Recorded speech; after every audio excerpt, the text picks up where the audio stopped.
Magandang araw na naman sa inyo mga kabayan.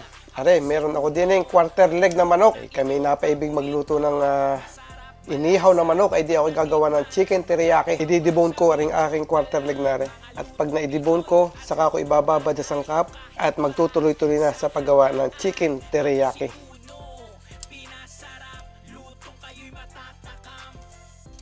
Itong aking gagawing chicken teriyaki mga kabayan ay akin muna imamarinate. Marinate ko ng ilang oras. Lalagyan ko muna ng toyo,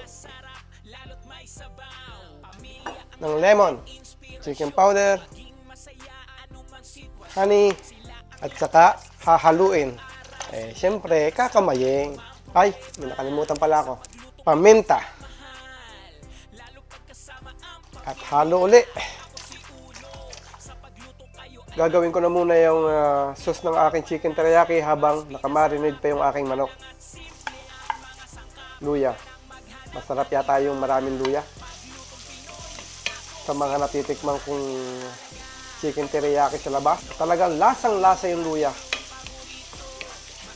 Nag-brown na lang kaunti yung aking bawang at saka yung luya, kaya ilalagay ko na rin aking sibuyas. Lagyan ko na ito ng toyo, tubig,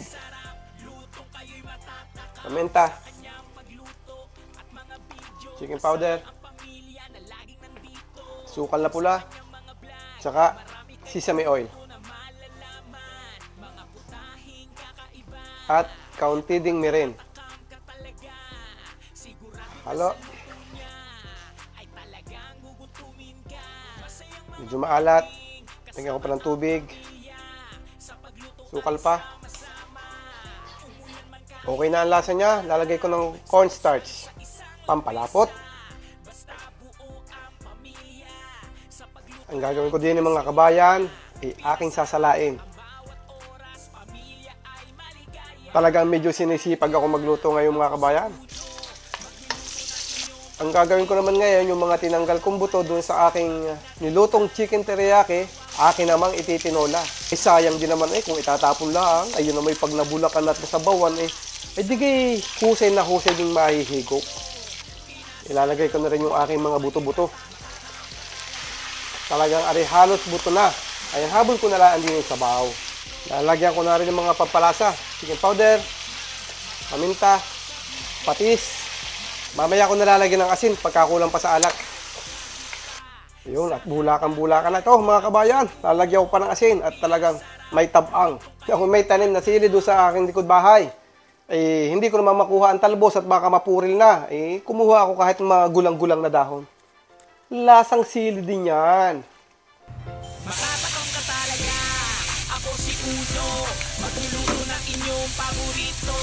Masarap, malasa kapag natikman. Mapapawaw sa video pala. Mga lutong Pinoy at lutong bahay o kahit pa sa handaan.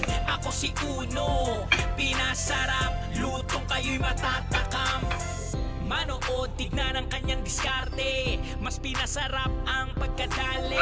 Talagang kayo'y mapapawaw. Pinasarap, lalo't may sabaw. Pamilya ang laging inspirasyon. Maging masaya anumang sitwasyon. Sila ang lakas sa araw-araw. Sila ang kasama anumang problema. Sa paglutong may pagmamahal. Lalo pagkasama ang pamilya. Ako si Uno. Sa pagluto kayo ay matututo. Pinoy na panlasa. Mas pinasarap. Natural lang at simple. Ang mga sangkap. Huwag ka nang maghanap ng iba. Paglutong Pinoy, ako si Uno talaga. Ako si Uno. Magluluto ng inyong paborito. Masarap, malasa kapag natikman. Mapapawaw sa video pala.